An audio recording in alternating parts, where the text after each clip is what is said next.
Ce que redoute le méchant, c'est ce qui lui arrive, tandis que les justes reçoivent ce qu'ils désirent.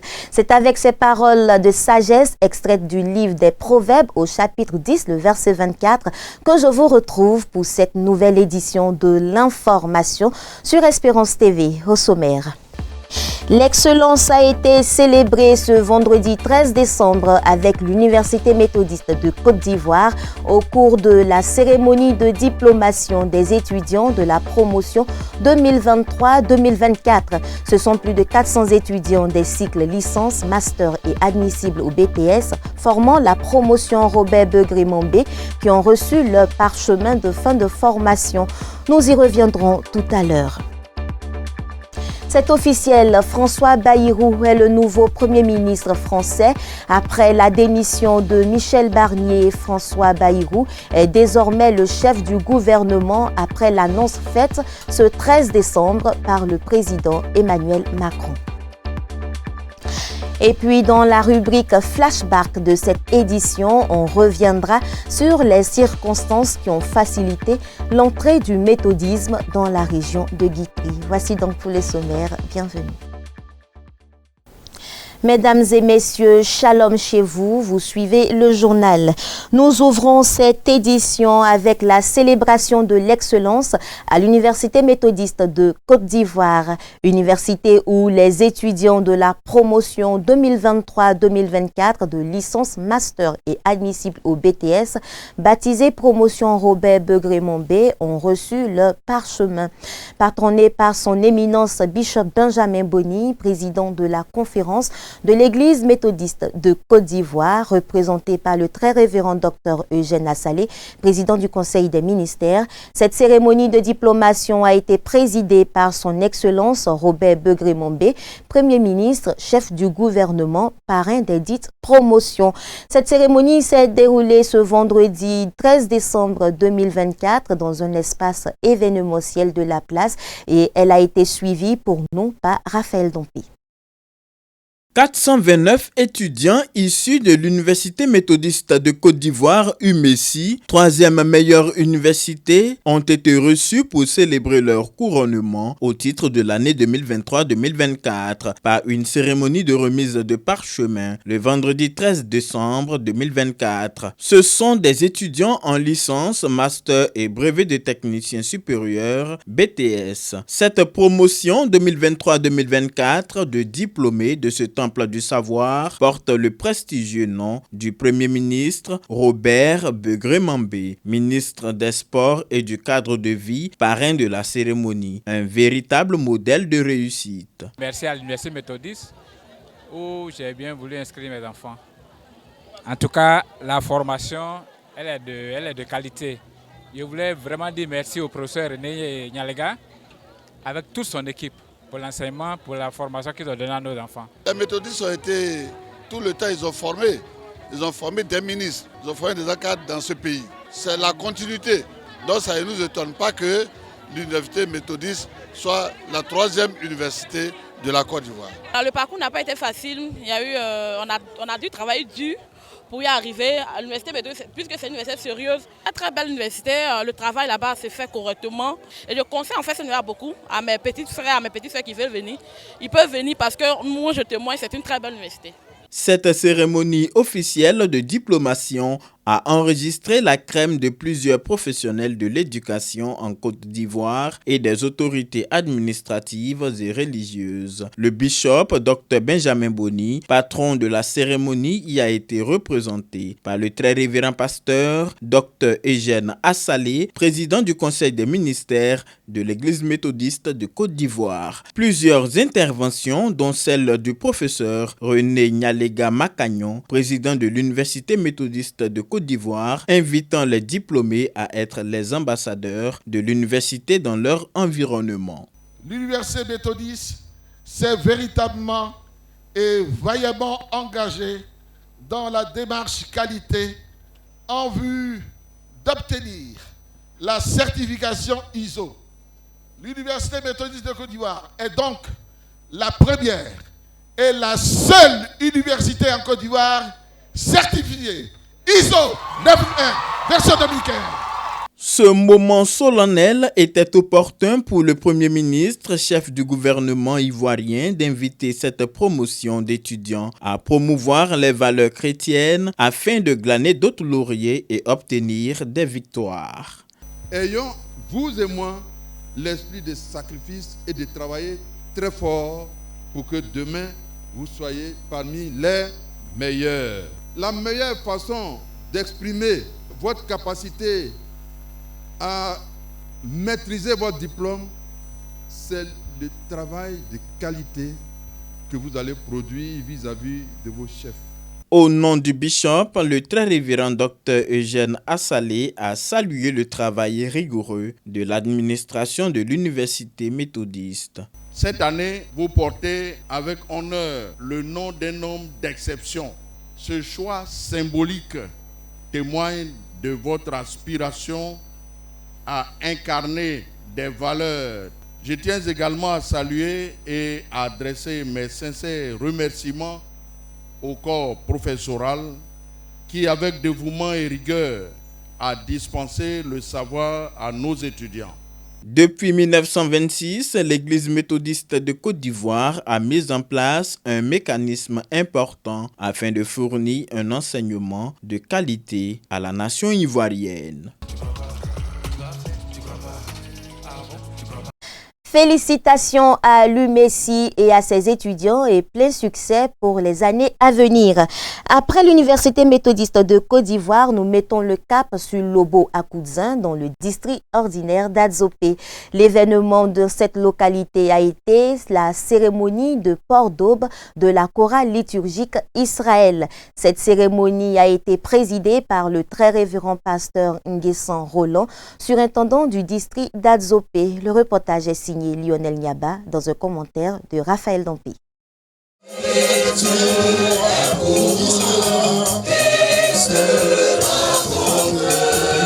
49 choristes du temple méthodiste de Lobo-Akoudzin dans le district d'Adzopé ont été reçus et habillés dans leurs nouveaux appareils liturgiques distinctifs dus au rang de choristes dans l'église méthodiste de Côte d'Ivoire. Les aubes pourpres qui ont fait l'objet de dédicaces ont été acquises par le conseil de l'église locale afin de conférer à sa chorale liturgique la dignité du ministère de la louange. C'est le très révérend pasteur Roland Nguessan, surintendant du district d'Adzopé, qui a procédé à la consécration de ces tenues sacerdotales. Tenues de couleur pourpre qui traduisent le combat de la foi engagé contre les forces du mal et les épreuves que suscite le monde. Pour répondre à la symbolique liturgique du royaume céleste, à toi Seigneur, Nous consacrons ces eaux. Amen. pour le ministère de la louange dans l'église méthodiste de Côte d'Ivoire, à toi Seigneur. Nous consacrons ces eaux. Amen.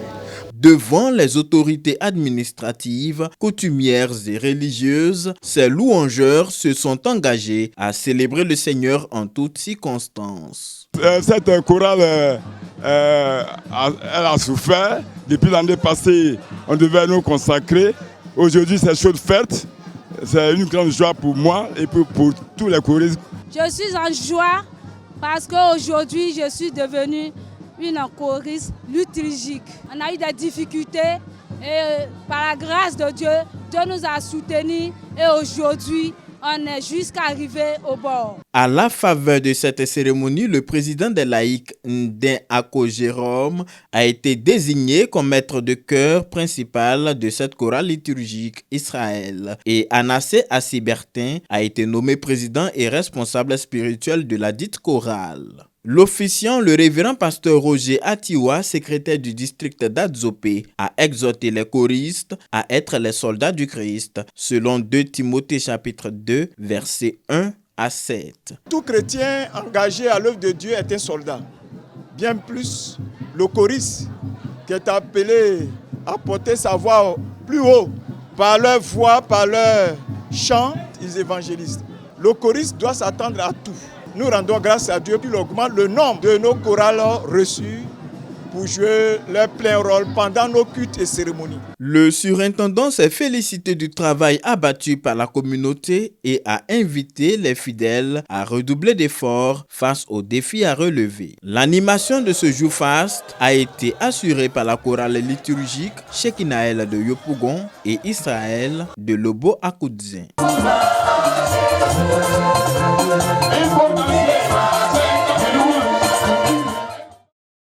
Les élus de Dieu remettent le couvert avec leurs activités sociales d'évangélisation. Pour la 3e année consécutive, le groupe d'évangélisation évoluant sous la dénomination Les élus de Dieu était du côté d'Agboville les 6 et 7 décembre dernier pour une veillée de prière qui s'est soldée par des dons en faveur des veuves et orphelins. Le reportage de Jérémy Boni commenté par Emmanuel Abali.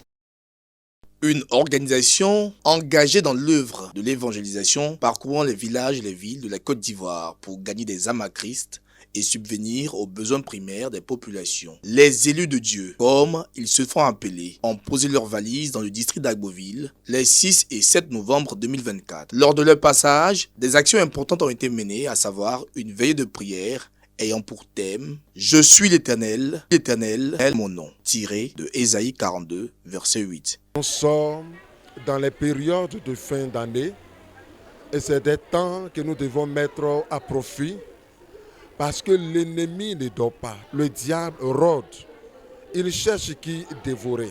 Bien aimé, nous avons compris pendant cette veillée que le Dieu que nous adorons, c'est lui qui trace la destinée de tout être humain. Alors quand il dit qu'il est éternel et que l'éternel est son nom, il est le Dieu créateur de tout l'univers, il est le Dieu de la destinée, il est le Dieu incréé. Un peuple édifié par ce programme et surtout par des dons reçus. Le lendemain, en vivre, en non-vivre, en vêtements et en numéraire. Je remercie vraiment les mamans, les femmes élues pour les dons qu'elles font pour nous. Pour les femmes, pour les orphelins. Merci les femmes, les élus de Dieu parce qu'elle a reçu les cadeaux. Nous disons merci à notre maman Nguessan, avec ses camarades qui sont venus, les pasteurs qui sont venus animer le coin. Nous vous disons merci parce que vous êtes venus nous informer pour que nous puissions savoir que réellement que Jésus-Christ est sauveur. Le premier responsable de ce district, le district d'Agboville, le surintendant très révérend pasteur Anthony Begré-Eul, salue cette initiative et voit en elle une épaule dans son ministère. Au nom du district d'Agboville, dont je suis le responsable, et à mon nom propre, je voudrais vraiment dire merci à ces femmes-là, à ces femmes qui nous aident dans l'évangélisation. Que Dieu les bénisse, que Dieu leur donne encore la force pour que l'année 2025, que le défi de l'évangélisation encore soit relevé dans le district d'Agboville. Pour la coordinatrice de cette action holistique, c'est une mission divine à laquelle elle ne peut se dérober. Ce sont les mamans que Dieu a sélectionnées pour l'œuvre à laquelle il nous a appelés quand il dit « Allez et faites de toutes les nations mes disciples ». Et depuis 2020, nous sommes dans la région d'Agboville, sur l'ordre du Seigneur. Nous visitons les villages. Nous avons aujourd'hui 10 villages visités. Cette veillée, c'est une veillée de rassemblement de tous les villages de l'Agnébitiassa. Et les gens viennent, les mamans viennent, les papas viennent, les vieux, les jeunes, tout le monde est là. Et on a glorifié le nom du Seigneur. Nous voulons construire dans la région d'Agboville un centre de prière et d'accueil. Avec Dieu, tout est possible. Nous demandons à tous ceux qui veulent réellement aller sur le terrain et qui ont ce cœur-là, nous leur demandons de se mettre en prière. Si le Seigneur te convainc de venir travailler avec nous, il faut venir, on va travailler ensemble. Le mouvement Les élus de Dieu, dirigé par la leader Nguessan Hélène, revendique à son actif 10 femmes et 2 hommes, tous appartenant à l'église méthodiste de Côte d'Ivoire. La veille de prière et l'action sociale viennent ainsi refermer la série d'activités de la 3e édition du programme des élus de Dieu au cours de l'année 2024. Après Agboville, je vous emmène dans le Léboutou, plus précisément à Kpass, où les fidèles méthodistes de cette localité ont uni leurs prières autour du couple Obro-Théodore qui célèbre cette année ses noces de vermeil. Des noces qui symbolisent 45 années de vie conjugale et de témoignage des bienfaits du Seigneur. C'était en présence du très révérend pasteur Isaac Bodje, secrétaire de la conférence, qui y a représenté le bishop Benjamin Boni. Décembre 1979, décembre 2024. Voici 45 ans que le couple Théodore Obro est bénéficiaire des multiples grâces du Dieu Tout-Puissant, de qui toute sa famille tire sa source.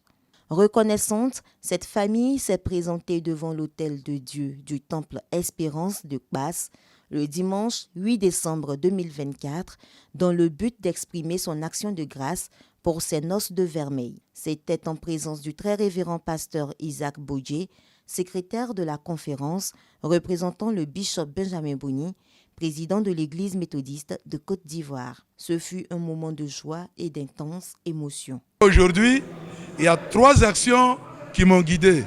Acte de reconnaissance, action de grâce et rendre hommage à mon épouse. Il y a eu beaucoup d'événements qui se sont passés dans notre vie, mais Dieu nous a toujours bénis et enlevés de toutes ces actions. Aujourd'hui, je suis très heureux, je suis très content de voir toutes ces personnalités autour de moi venir faire cet acte de reconnaissance, cette action de grâce. Et devant eux, j'ai rendu hommage à mon épouse. Je suis très heureux et je suis très content. Dans son message axé autour du thème « Sécurité qui vaille, amassez-vous des trésors dans le ciel », proposé par le lectionnaire à la faveur de la 2e journée des moissonneurs, le révérend pasteur Antoine Bonin Djedjes a invité les fidèles à vivre en amassant des trésors qui ne périssent point. Que chacun travaille pour les trésors du ciel. Le monde et ses richesses passeront, mais seule la parole de Dieu et Dieu lui-même qui incarne cette parole ne passeront pas. Heureux d'être témoin de ce grand jour, famille et connaissances se joignent au couple Obro pour bénir le Seigneur pour ses 45 années d'amour et de bonheur partagé. Le Seigneur continue à les fortifier, le Seigneur continue à les bénir comme il a fait jusqu'ici.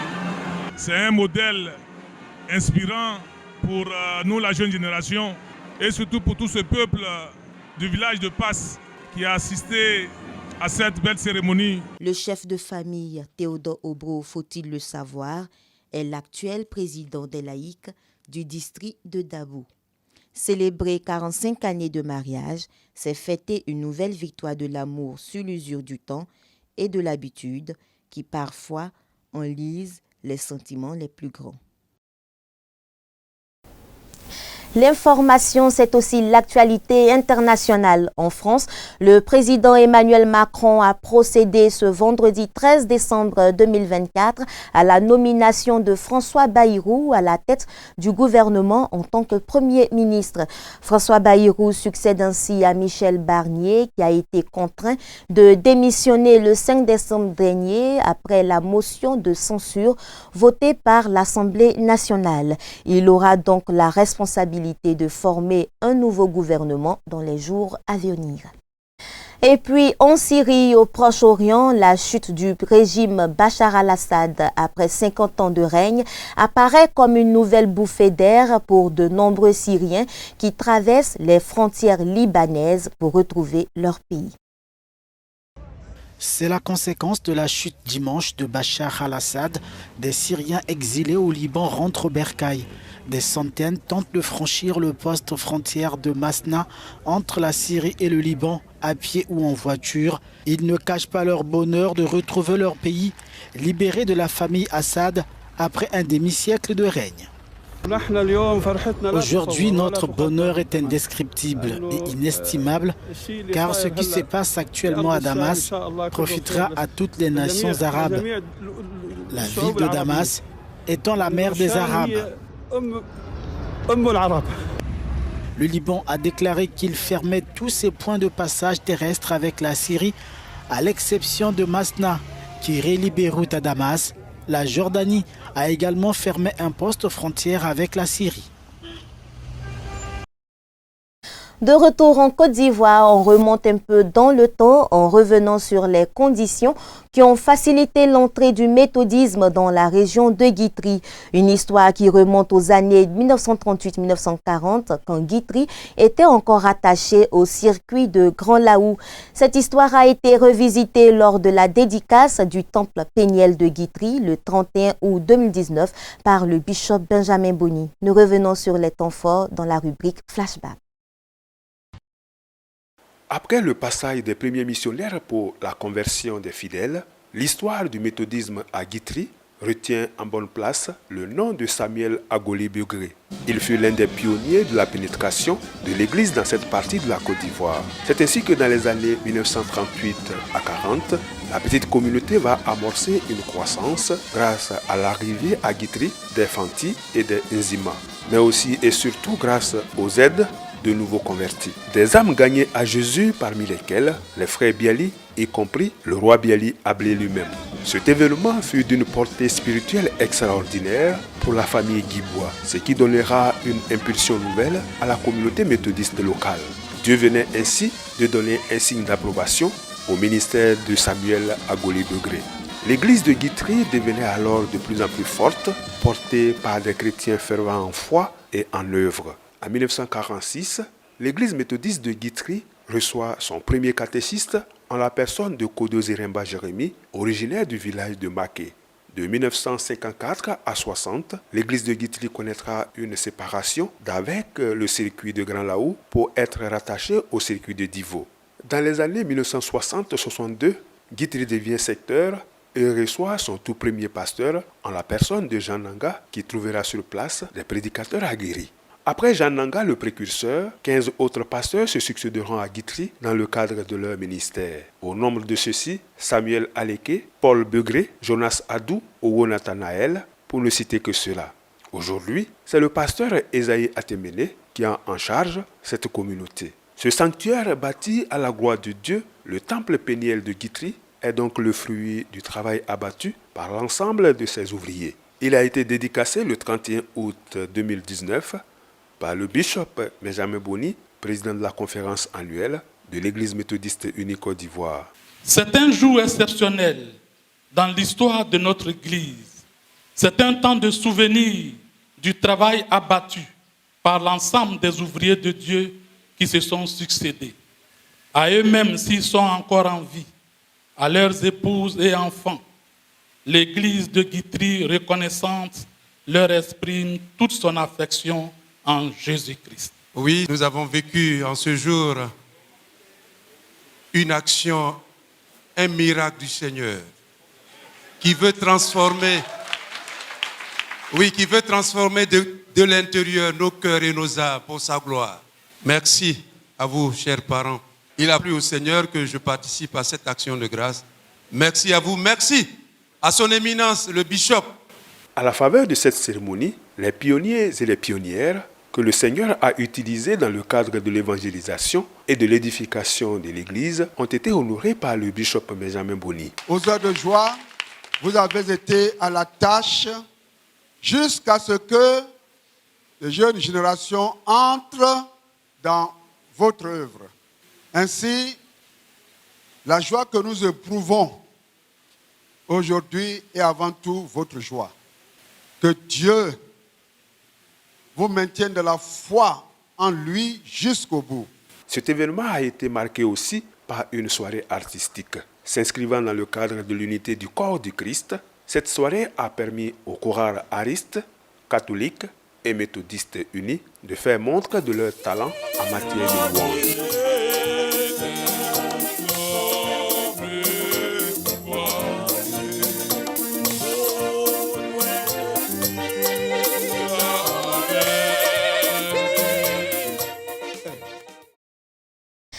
Et voilà, c'est ici la fin de ce temps d'information. Merci de votre aimable attention et demeurons tous bénis à l'abri du Très-Haut. Shalom chez vous.